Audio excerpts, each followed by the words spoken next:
Here's where we were before. Here's the new filters.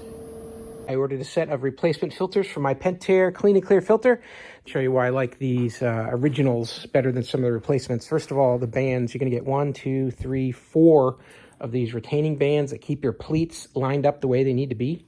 And these bands are glued in, so you can see that glue coming out of the edges here in a few spots. It's significant. It goes all the way around, and it really keeps, you can see how the pleats are not moving. That band is attached well to each individual pleat.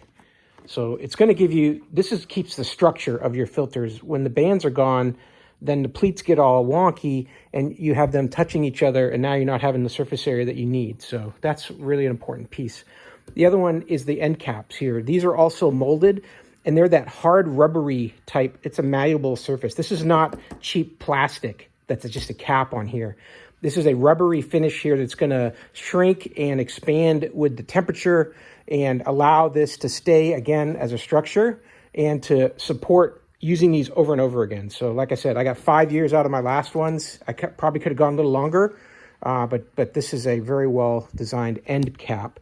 Inside, you can see this is not just a piece of PVC pipe with a few holes with cutouts throughout the whole piece there. So again, these originals are really well made.